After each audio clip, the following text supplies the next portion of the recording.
আজকের প্রতিবেদন শুরু হচ্ছে পিতল ও কাঁসা থেকে খাবার পাত্র তৈরির প্রক্রিয়া। পিতল হলো তামা ও জিঙ্কের মিশ্র ধাতু, আর কাঁসা বলতে প্রায় একই পরিবারের এমনই একটি ঐতিহ্যবাহী সংমিশ্রণকে স্থানীয়ভাবে বোঝানো হয়, যা বিশেষভাবে বাটি, থালা, প্লেট ও অন্যান্য গৃহস্থলী সরঞ্জামে ব্যবহার করা হয়। সময়ের সঙ্গে সঙ্গে বদলে গেছে মানুষের রুচি, ব্যবহার আর প্রয়োজনের ধারণ। এক সময় ঘরে ঘরে খাবার পরিবেশন হতো পিতল ও কাঁসার থালাবাটিতে। সেই ধাতব জিনিসগুলোর টেকসই গুণ, চকচকে রং আর ঐতিহ্যের ছোঁয়া ছিল প্রতিটি ঘরে। কিন্তু এখন যুগের পরিবর্তনে যখন প্লাস্টিক, স্টিল আর মেলামাইনের জিনিসপত্র সুলভ মূল্য হয়ে গেছে, তখন এই প্রাচীন পিতল কাঁসার শিল্প যেন হারিয়ে যাচ্ছে দিন দিন। বাজারে সস্তা দামের রঙিন আর হালকা ওজনের প্লাস্টিকের জিনিস আসায় ধীরে ধীরে কমে গেছে পিতল কাঁসার ব্যবহার। ফলে এই শিল্পের কারিগরদের জীবনও হয়ে উঠেছে অনিশ্চিত। এক সময় যাদের হাতে কারুকার্যে ঝলমল করত বাজার, আজ তারা অনেকেই এই পেশা বদলে ফেলেছে। তবুও আশার আলো এখনো পুরোপুরি নিভে যায়নি। ঢাকা জেলার ধামরাই উপজেলার লালারটেক এলাকায় আজও কয়েকটি পরিবার এই ঐতিহ্য টিকিয়ে রেখেছে। তারা জানেন এই শিল্প শুধু পেশাই নয়, এটি এক ইতিহাস, এক সংস্কৃতি, এক উত্তরাধিকার। আজ আমরা সেই গল্প তুলে ধরব, যাদের ঘামে, যাদের পরিশ্রমে আজও টিকে আছে বাংলাদেশের পিতল কাঁসার ঐতিহ্য।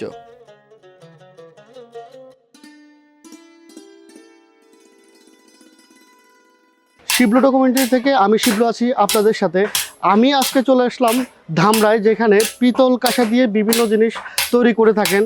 তো বন্ধুরা, চলুন আজকে দেখি তারা কিভাবে এগুলো তৈরি করে থাকেন, এবং তাদের কাছ থেকে অনেক কিছু আজকে জানার চেষ্টা করব, আপনাদেরকেও জানাবো। তো বন্ধুরা, সাথেই থাকুন।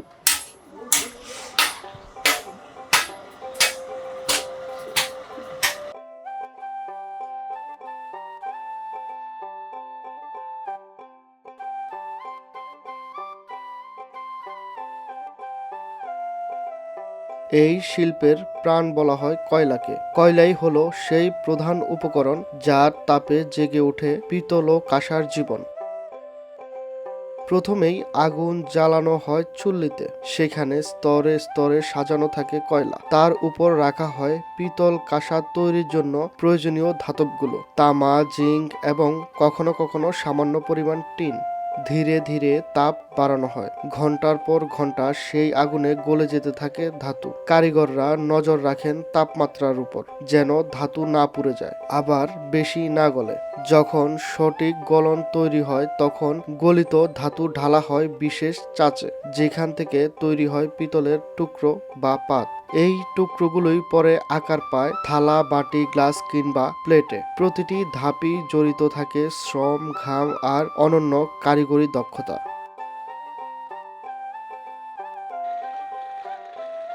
পিতলের পাত তৈরি হয়ে গেলে সেটাই পরবর্তী ধাপে নিয়ে যাওয়া হয় নতুন এক প্রক্রিয়ায়। প্রথমে সেই পাতগুলো আবার আগুনে পুড়িয়ে নরম করা হয়, যাতে ধাতুটি সহজে আকার দেওয়া যায়। আগুনে পুরানোর পর যখন পিতল লালচে গরম হয়ে ওঠে, তখনই দ্রুত তা তুলে নেওয়া হয় এবং মেশিনের সাহায্যে পিটানো শুরু হয়। মেশিনের শক্তি ঠোকাঠুকিতে ধীরে ধীরে পাতগুলো চ্যাপ্টা আকার ধারণ করে।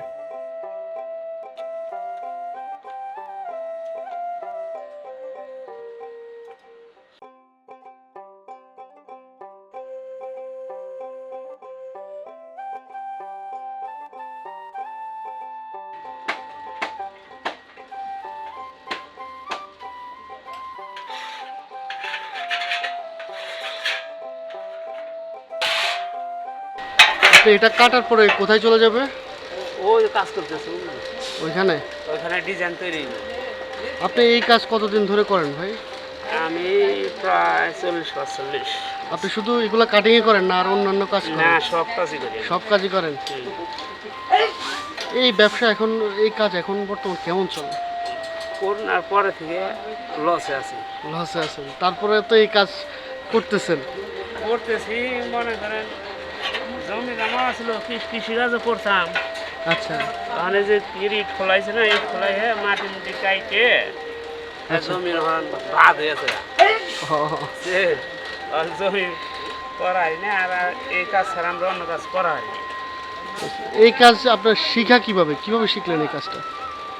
শিখে এটা আমাকে বাপ দাদা আর আমার আগে থেকেই। আচ্ছা আমি আবার ছোটবেলা থেকে কাজ শিখছি। মনে করেন আগে নকশা আসলো কাশে, আচ্ছা আমাকে পূজার মাঝে বাজায় কাঠ, ওইটা শুধু নকশাই দিতাম। আচ্ছা। ওই নকশা দিয়ে তারপর আমরা কাজ শিখছি। পিতলের পাত চ্যাপ্টা হয়ে গেলে সেটি পরবর্তী ধাপে নিয়ে যাওয়া হয় কাটা বা আকার নির্ধারণের কাজে। এই সময় পাতের চারপাশের অতিরিক্ত অংশ সমানভাবে কেটে নেওয়া হয় যাতে পাত্রের আকার নির্ভুল হয়। কারিগররা বড় বড় চাকু বা বিশেষ কাটিং মেশিনের সাহায্যে পাতের গোল বা নির্দিষ্ট মাপ অনুযায়ী কাছা কেটে নেন। এই কাজটি অত্যন্ত মনোযোগের। একটি মাত্র ভুল কাটাই নষ্ট করে দিতে পারে পুরো পাতের ব্যবহারযোগ্যতা।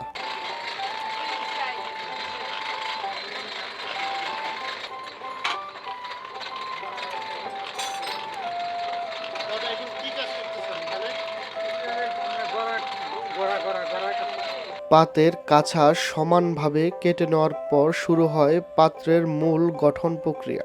এবার সেই পিতলের টুকরো আবারও আগুনে পুড়িয়ে নরম করা হয় যাতে সহজে আকার দেওয়া যায়।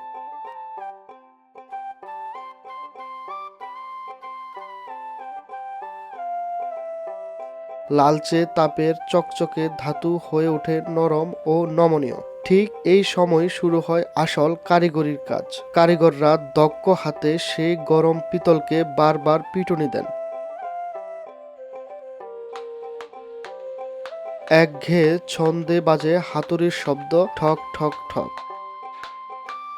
ধীরে ধীরে সেই ধাতুর পাত পেটানো হতে হতে গোল হয়ে ওঠে। পায় গভীরতা, পায় আকার। একটি পিতলের প্লেটের জন্ম হয়।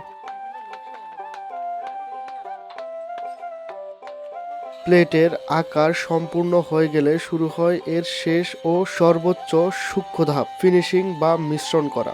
এই সময় প্লেটটি নেওয়া হয় গ্রাইন্ডিং মেশিনে। মেশিনের দ্রুত ঘূর্ণায়মান চাকায় ঘষে ঘষে তুলে ফেলা হয় ধাতুর অমিশ্রণ দাগ। এরপর শুরু হয় এই শিল্পের সবথেকে সৃজনশীল ধাপ, নকশার কাজ। গ্রাইন্ডিং শেষ, মিশ্রণ হয়ে যাওয়া পিতলের প্লেটগুলো চলে যায় দক্ষ কারিগরের হাতে। এখানেই ফুটে ওঠে তাদের নিপুণ হাতের কারুকার্য। একটি ছোট শ্রেণী হাতুড়ি আর অগাধ অভিজ্ঞতাই তাদের মূল অস্ত্র।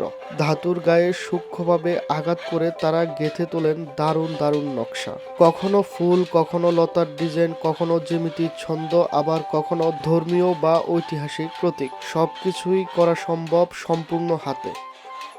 প্রতিটি পেটানোর দাগ, প্রতিটি রেখায় জেগে ওঠে তাদের শিল্পবোধ আর নান্দনিকতা। এভাবেই একটি সাধারণ প্লেট হয়ে ওঠে এক একটি শিল্পকর্ম, যার ভেতরে লুকিয়ে থাকে কারিগরের প্রাণ, ঐতিহ্যের গল্প।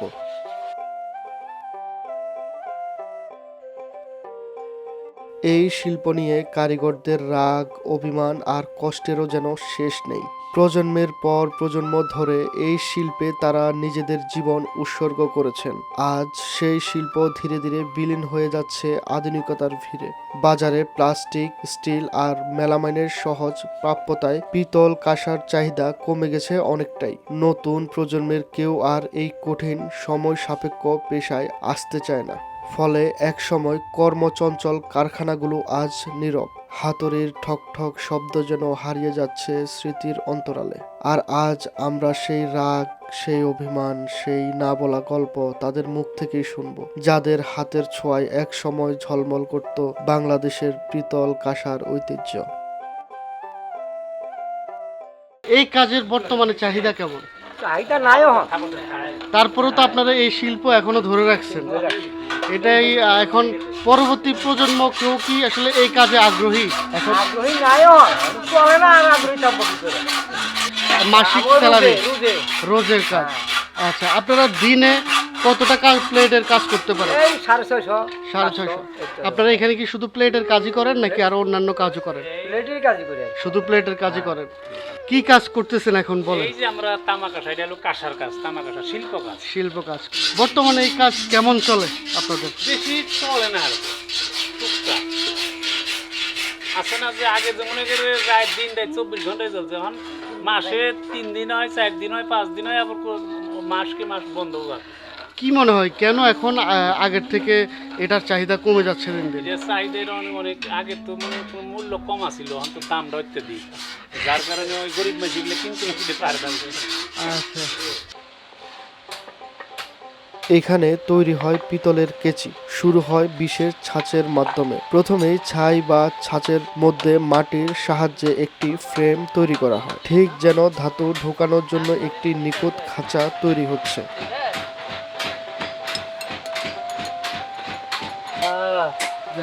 মাশাআল্লাহ ভালো। এদের কি সংসার চলে? সংসার বিয়ে শাদি করি আমি একলা তো আমার চলে না। তাহলে তো আপনার জন্য তো ঠিক আছে। এখন ধরেন যারা বিয়ে শাদী করে এই কাজ করতে চায় তারা কি পারবে সংসার চালাতে?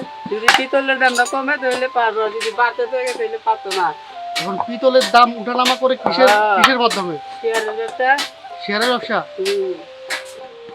এরপর ধাতু গলিয়ে লালচে আগুন থেকে সরাসরি ছাঁচে ঢালা হয়। কিছুক্ষণের মধ্যেই গলিত পিতল ছাঁচের ভেতর ঠান্ডা হয়ে শক্ত হয়ে ওঠে এবং জন্ম নেয় কেচির প্রথম কাঠামো। তাদের কাছ থেকে জানতে পারি কেচির বাকি অংশটুকু অন্য কারখানা থেকে তৈরি করা হয়। এখানে শুধু কেচির অর্ধেক অংশই তৈরি করা হয়।